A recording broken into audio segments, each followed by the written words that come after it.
तो पिछली वीडियो में हमने एनालिट्स के अंदर रेस्पिरेशन की प्रोसेस को देखा था। वहाँ पे हमने उसके हिंदी नोट्स को नहीं देखे थे, इसी वजह से वो थोड़ा टॉपिक कमज़ोर हो गया था। आज की वीडियो में उसी टॉपिक को अच्छे से समझेंगे, हिंदी में भी बता देंगे, इंग्लिश हिंदी दोनों के नोट्स मिल जाएंगे। पिछली वीडियो में इंग्लिश वाले नोट्स हैं तो आप वहाँ से जाके देख लीजिएगा।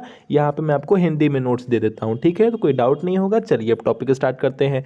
देखिए, हमने बहुत अच्छे से समझा था कि किस तरीके से इनवर्टिब्रेट्स के अंदर किस किस ऑर्गन के थ्रू हम रेस्पिरेशन की प्रोसेस को करते हैं। बहुत अच्छे से समझा था। वैसे ही समझते समझते हमने कई सारे फाइलम को देखते हुए हम एनालिट्स तक आ गए थे। उसके बाद हमने मोलस्का को देखा था, फिर कहीं एनालिट्स को देखा था, फिर उसके बाद कहीं आर्थ्रोपोडा को क्लियर करेंगे और इस तरीके से हमारा इनवर्टिब्रेट्स वाला कॉलम खत्म हो जाएगा। हमें चीज़ें समझ में आ जाएंगी काफ़ी अच्छे से और उसके बाद हमें जिस तरीके के क्वेश्चन आएंगे उस हिसाब से हम एग्जाम में दे देंगे। तो आइए स्टार्ट करते हैं। सबसे पहले बात करते हैं एनालिट्स की। देखिए, एनालिट्स के अंदर क्लोज सर्कुलेटरी सिस्टम पाया जाता है, ठीक है? और इसमें जो इनका ब्लड होता है इनकी वेसल्स के अंदर बहता रहता है, फ्लो होता है। ये सारा ब्लड इनकी वेसल्स में ही होता है, ठीक। दूसरी चीज़, इनके अंदर रेस्पिरेशन दो तरीके से होती है। एक, या तो वो अपने स्किन के थ्रू रेस्पिरेशन की प्रोसेस को करें और या तो अपने गिल्स के थ्रू रेस्पिरेशन की प्रोसेस को करें। और एक बात समझिए, देखिए बात कुछ ऐसी है कि अब आप ये सोच सकते हैं कि कैसे इसमें दो तरीके से ये देखने को मिल रहा है। क्या है कि कुछ एनालिट्स के अंदर रेस्पिरेशन की प्रोसेस स्किन के थ्रू होती है और जहाँ पे वो डायरेक्ट डिफ्यूज़न वाली प्रोसेस होगी। स्किन की बात आती है या बॉडी सरफेस की बात आती है तो सिंपल सी बात है कि जो आप क्या डिफ्यूज़न की प्रोसेस होती है उस प्रोसेस के थ्रू ऑक्सीजन अंदर उस ऑर्गेनिज्म की बॉडी के अंदर इंटर करता है। अब डिफ्यूज़न क्या है वो अच्छे से समझिएगा, क्योंकि हमने पीछे भी देखा है जहाँ पे हमने जब इन्वर्टिब्रेट्स का हम जब स्टार्टिंग पढ़ रहे थे, जहाँ पे हम पोरिफेरा पढ़ा, उसके बाद हमने सेलेंट्रेटा पढ़ा, प्रोटोजोआ पढ़ा, वहाँ पे भी हमने देखा था कि मोस्टली के अंदर डिफ्यूज़न की ही प्रोसेस के थ्रू रेस्पिरेशन की प्रोसेस हो रही थी। उनके बॉडी सरफेस में डिफ्यूज़न की ही थ्रू ये जो ऑक्सीजन है वो अंदर इंटर करता था। तो डिफ्यूज़न की प्रोसेस वैसे तो हमने समझी हुई है, लेकिन यहाँ पे एक बार आपको फिर से क्लियरिटी दे दे रहा कि क्या होता है कि कोई भी मॉलिक्यूल हाई कंसंट्रेशन से लो कंसंट्रेशन की तरफ मूव करता है।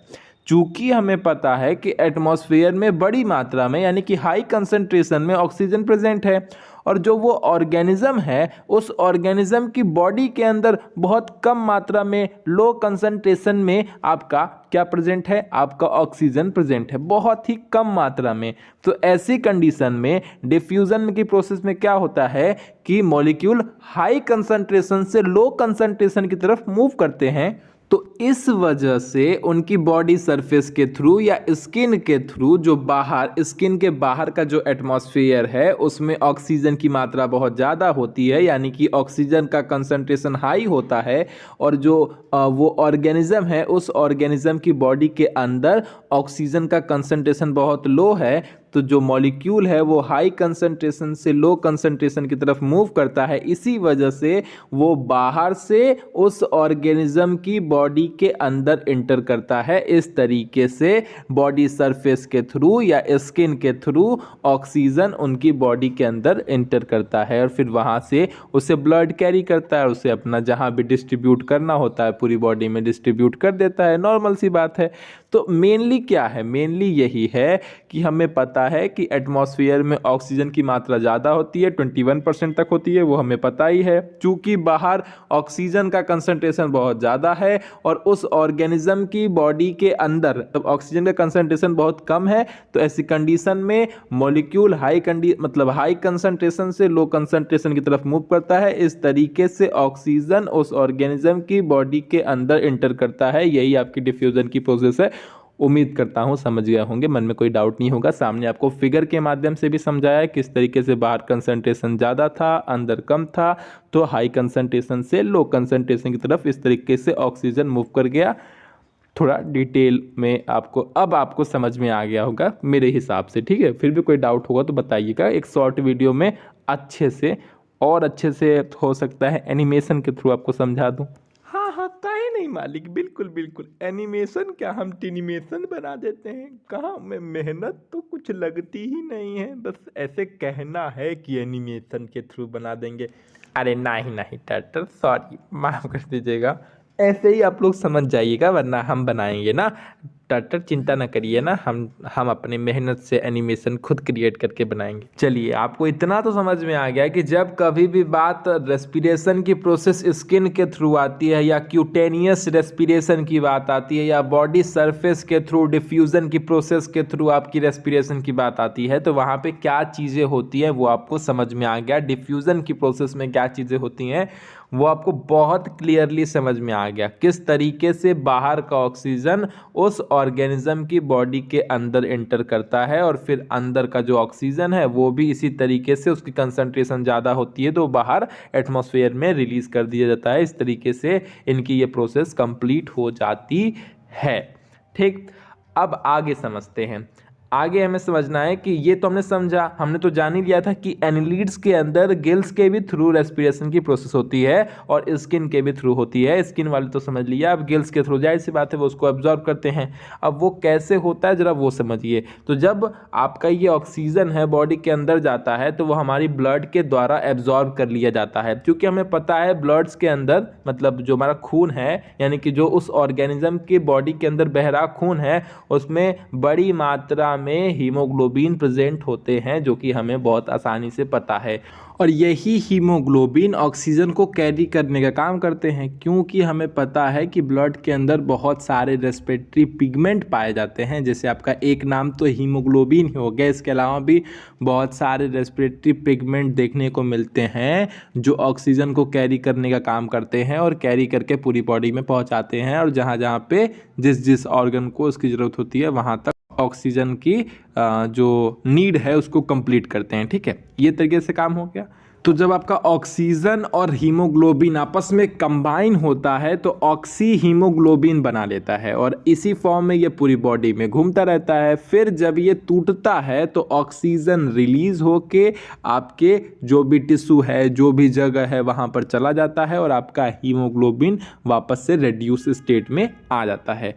और इसी तरीके से वो पूरी बॉडी में ऑक्सीजन पहुँच जाता है, यानी कि कैरी करने का काम हीमोग्लोबिन करता है, वही चारों तरफ पहुंचा देता है। उसके बाद इसी तरीके से कार्बन डाइऑक्साइड को कैरी करके बॉडी के बाहर रिलीज कर दिया जाता है। इस तरीके से ये आपकी रेस्पिरेशन की प्रोसेस कंप्लीट हो जाती है। वही कंडीशन, बॉडी के अंदर कार्बन डाइऑक्साइड की मात्रा बहुत ज़्यादा हो जाती है, बाहर लो होती है, तो इस तरीके से बॉडी के अंदर से बाहर की तरफ आपका एटमॉस्फेयर में CO2 को रिलीज कर दिया जाता है। कहानी खत्म। O2 अंदर, CO2 बाहर, कहानी खत्म।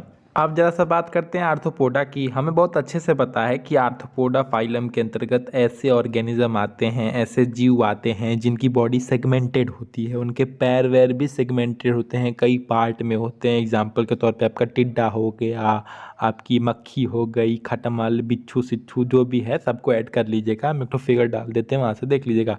तो इस तरीके के बहुत सारे ऑर्गेनिज्म उसके अंतर्गत आते हैं, और इनमें कई प्रकार के हैं। कुछ ऐसे हैं, कुछ आर्थ्रोपोडा जो एक्वेटिक होते हैं, वो रेस्पिरेशन की प्रोसेस गिल्स के थ्रू करते हैं। जो टेरेस्ट्रियल होते हैं वो ट्रैकिया और बुक लंग्स के थ्रू करते हैं, यानी कि एक तरीके से सिंपल कहना चाहे तो ट्रैकिया, या सिंपली कह सकते हैं कि लंग्स के थ्रू, यानी कि फेफड़ों के थ्रू करते हैं। जो टेरेस्ट्रियल होते हैं, यानी कि जो बाहर रहते हैं, पानी में नहीं रहते हैं, उनकी बात चल रही है। जो आपके एक्वेटिक होते हैं, पानी वाले होते हैं, वो तो गिल्स के थ्रू करते हैं, और कुछ आर्थ्रोपोडा आपके स्प्रेकल्स के थ्रू करते हैं। इन तीन तरीके से, या बुक लंग्स भी आ जाता है, बुक गिल्स के भी नाम आते हैं। तो बस यही कुछ 3-4 तरीके हैं जिनके थ्रू आर्थ्रोपोडा के अंतर्गत रेस्पिरेशन की प्रोसेस देखने को मिलती है। बाकी आपको भी पता है कि आर्थ्रोपोडा के अंतर्गत आने वाले जो मेंबर होते हैं वो एक्सोस्केलेटन टाइप के होते हैं, यानी कि इसमें जो उनका स्केलेटन होता है, जो कंकाल तंत्र होता है, वो उनकी बॉडी के बाहर होता है, बाह्य कंकाल तंत्र होता है। जैसे एग्जाम्पल के तौर पे अगर आपने देखा होगा, मच्छर हो गया, केकड़ा हो गया, तिलचट्टा हो गया, काकरोच हो गया, टिड्डा हो गया, इन सब की बाहरी जो सरफेस होती है वो बहुत ज़्यादा स्ट्रॉन्ग या कड़ी टाइप से कह सकते हैं। तो इस वजह से, क्योंकि इनका स्केलेटन सिस्टम होता है वो इनकी बॉडी के बाहर अरेंज रहता है, यही सिंपल सी रीज़न है, ये भी आप समझते ही होंगे। बाकी इमेज के माध्यम से आपको दिख रहा है कि स्प्रेकल्स कहाँ होता है, यहाँ से भी ये एक तरीके से आप समझिए बहुत छोटे छोटे होल्स होते हैं, वही होल्स बाहर खुले होते हैं और उसी तरीके से ये रेस्पिरेशन की प्रोसेस करते हैं। अभी एक एक करके हम आपको एक्सप्लेन करते हैं। तो ये आप समझ गए किस तरीके से आर्थ्रोपोडा के अंदर कई प्रकार से आपका रेस्पिरेशन की या रेस्पिरेटरी ऑर्गन के रूप में कई प्रकार के ऑर्गन वर्क कर रहे हैं। ठीक है, अब देखिए, अब हम उसे एक एक करके समझते हैं। ठीक है, सबसे पहले बात करते हैं बुक गिल्स की। ठीक है, बुक गिल्स की देखिए क्या होता है कि कुछ आर्थ्रोपोडा के अंदर या आर्थ्रोपोड्स के अंदर बुक गिल्स के थ्रू आपकी रेस्पिरेशन की प्रोसेस होती है, यानी कि उसमें रेस्पिरेटरी ऑर्गन के रूप में बुक गिल्स वर्क करता है। अब आपके मन में क्वेश्चन आया कि ये बुक गिल्स क्या है। ठीक है, अब इसे समझिए कि ये है क्या। देखिए, बुक गिल्स एक वैसा ही चीज़ है जैसे जो हमारी किताब नहीं होती है, नाम से समझ में आ रहा है ना कि बुक और गिल्स। ठीक है, तो जैसे हमारी किताब बहुत सारे पेजेस से, बहुत सारे पन्नों से मिलकर बनी होती है, उसी तरीके से जो बुक गिल्स होता है उसमें ये जो बुक का वर्ड आया है ये इसलिए आया है क्योंकि ये जो गिल्स हैं वो बुक की तरह यानी कि किताब की तरह होती हैं, यानी कि इसमें बहुत सारे पतले पतले लैमेला होते हैं। जिस तरीके से हमारी किताब के अंदर बहुत सारे पेजेस होते हैं और बहुत सारे पेजेस आपस में कंबाइन होकर किताब का फॉर्मेशन करते हैं, उसी तरीके से बुक गिल्स के अंदर बहुत सारी पतली पतली लैमेला होती है। ये लैमेला को आप पेज समझ लीजिए, पेज, और यही बहुत सारे लैमेला आपस में कंबाइन होकर बहुत थिन, बहुत पतली पतली लैमेला होती है और ये एक सीरीज में अरेंज रहती है और यही आपस में कंबाइन होकर बुक गिल्स का फॉर्मेशन करती है और इनके ही थ्रू कुछ आर्थ्रोपोडा के अंतर्गत यहीं से रेस्पिरेशन की प्रोसेस की जाती है। इसी वजह से यह रेस्पिरेटरी ऑर्गन के रूप में वर्क करते हैं। उम्मीद करता हूं ये बुक गिल्स वाला कॉन्सेप्ट क्लियर हो गया होगा।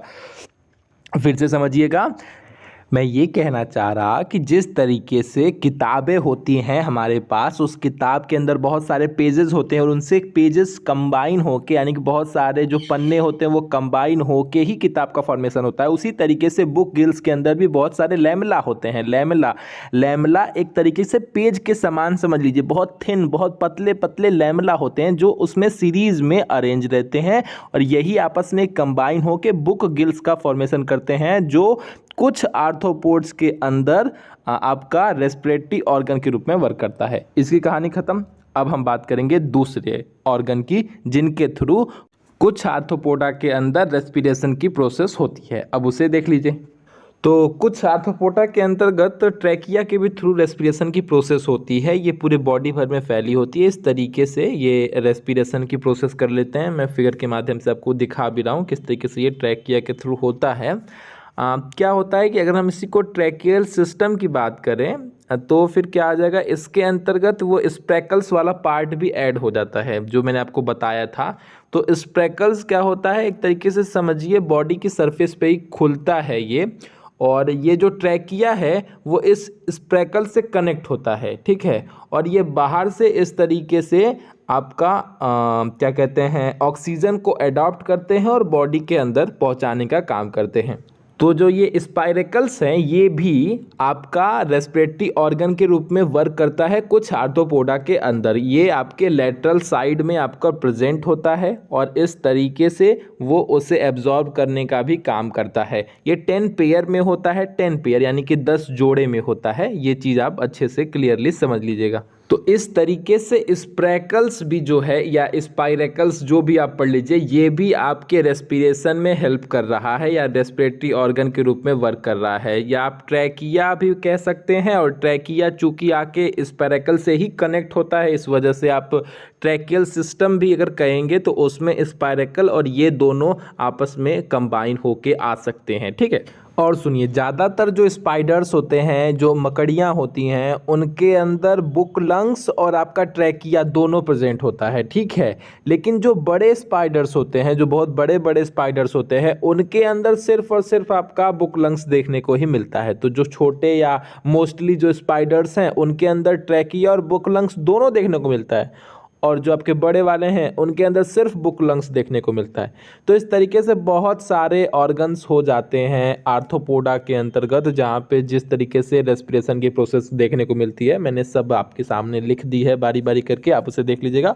बाकी यहाँ पे ही इस टॉपिक को ख़त्म करते हैं। बात करते हैं कि किस तरीके से मोलस्का के अंतर्गत रेस्पिरेशन की प्रोसेस होती है और उसमें रेस्पिरेटरी ऑर्गन के रूप में कौन वर्क करता है, क्योंकि यहाँ तक तो हमने समझ लिया कि कौन कौन यहाँ तक आपका रेस्पिरेटरी ऑर्गन के रूप में वर्क करता है। और मेरे हिसाब से अगर कहा जाए तो सबसे डिफ़िकल्ट अगर कोई है तो यही आपने जो भी आर्थ्रोपोडा पढ़ा वहाँ पे, क्योंकि इसमें बहुत सारे ऑर्गन्स हैं जो रेस्पिरेटरी ऑर्गन के रूप में बिहेव कर रहे हैं। अलग अलग आर्थ्रोपोडा के अंदर अलग अलग आपको देखने को मिल सकते हैं। ठीक है, अब आइए मोलस्का की बात करते हैं। देखिए, बात कुछ ऐसी है कि मोलस्का के अंदर भी रेस्पिरेशन की प्रोसेस गिल्स के ही थ्रू होती है। बस फ़र्क ये है कि इनके अंदर जो गिल्स होता है वो कंघी की आकृति में होता है, कंघी के आकार में होता है, उसके जैसे शेप में होता है।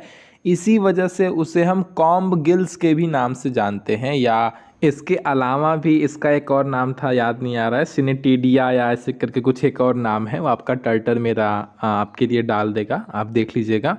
तो उस नाम से भी इसे जाना जाता है। तो इसे नॉर्मली कॉम्ब गिल्स या सिनिटेडिया या सिनिटेरिया जो भी है उसका नाम देख लीजिएगा, अभी टर्टर डाल देगा। तो इन्हीं सभी नामों की बदौलत हम इसे जानते हैं। ठीक है, अब जरा इसके आगे की चीज़ों को समझते हैं। इनके बाहर एक बहुत हार्ड लेयर होती है जिसे हम एक्सोस्केलेटन के नाम से जानते हैं, क्योंकि हमें पता है कि एक्सोस्केलेटन यानी कि अगर किसी ऑर्गेनिज्म के बॉडी के बाहर उसका स्केलेटन सिस्टम होता है तो उसे हम एक्सोस्केलेटन के भी नाम से जानते हैं। ठीक है, तो इस तरीके के जीव के अंदर या मोलस्क के अंदर आपका इनकी बॉडी के बाहर इनका स्केलेटन सिस्टम होता है, जो करता क्या है, जाहिर सी बात है, जब कोई हार्ड चीज़ है तो क्या करेगी, वो एक तरीके से प्रोटेक्ट करने का काम करती है। तो जो उस ऑर्गेनिज्म के बॉडी के इंटरनल ऑर्गन है, उस इंटरनल सॉफ्ट ऑर्गन्स को प्रोटेक्ट करने का काम ही वो एक्सोस्केलेटन यानी कि जो बाहरी स्केलेटन सिस्टम है वो करती है।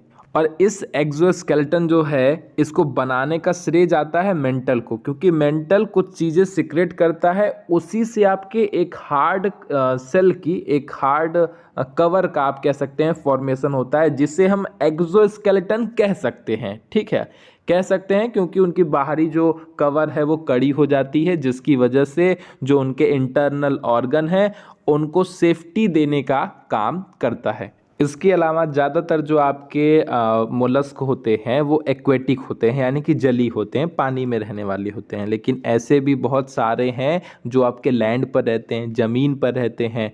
तो जो पानी में रहते हैं वो तो मोस्टली आपके गिल्स के थ्रू आपकी रेस्पिरेशन की प्रोसेस को करते हैं, और जो आपके लैंड पे रहते हैं वो पल्मोनरी सैक के थ्रू या पल्मोनरी कैविटी के थ्रू आपकी रेस्पिरेशन वाली प्रोसेस को करते हैं, यानी कि उसमें रेस्पिरेटरी ऑर्गन के रूप में पल्मोनरी सैक या पल्मोनरी कैविटी वर्क करता है।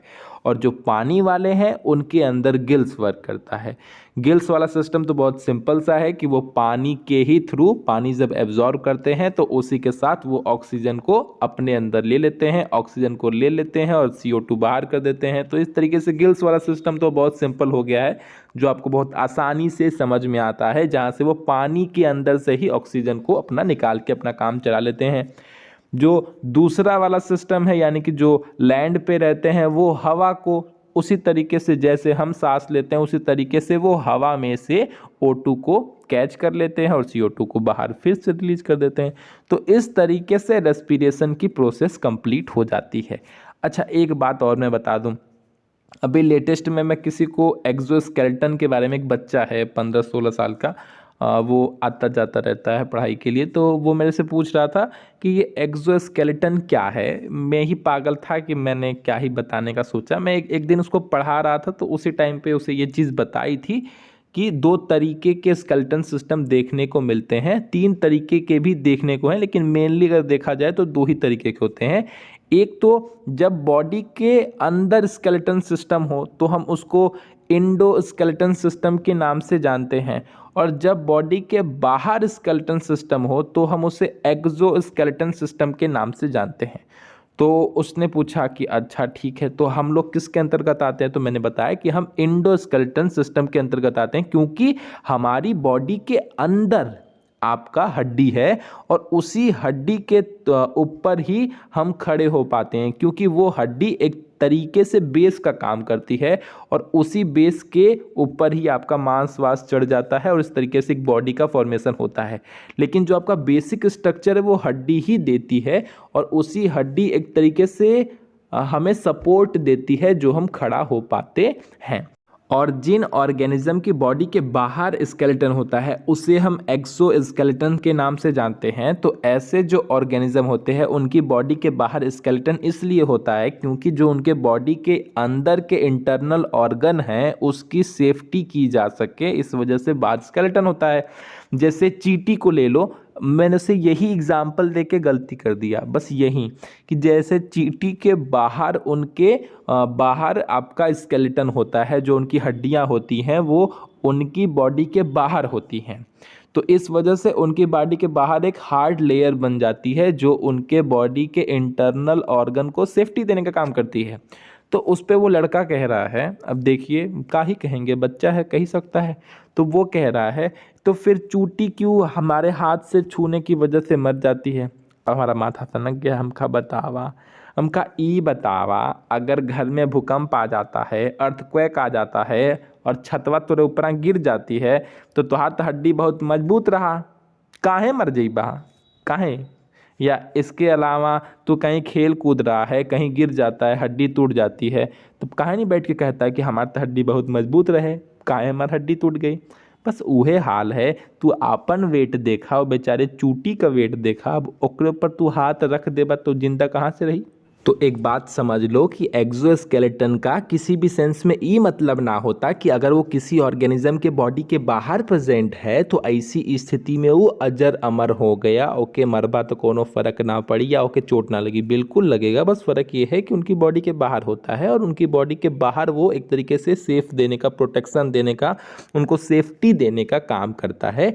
हमारे अंदर, हमारी बॉडी के अंदर होता है, इस वजह से अभी थोड़ी मतलब है कि बाहर है तो के मारा पीटा कूटा कुछ भी ना हुई, काहे मजाक है, मतलब अजीब गरीब हाल है। लेकिन क्या करे, बच्चे मन के सच्चे कुछ भी पूछ सकते हैं। तो ठीक है, आज के लिए बस इतना ही। वीडियो पसंद आएगी तो लाइक शेयर सब्सक्राइब सब कुछ तो लिख ही दिया था हमने। तो ठीक है, टाटा बाय बाय। वीडियो लंबी हो रही है, अब हम नई टॉपिक को देखेंगे। तो ठीक है, टाटा बाय बाय। वीडियो पसंद आएगी तो प्यारा सा कमेंट कर दीजिएगा।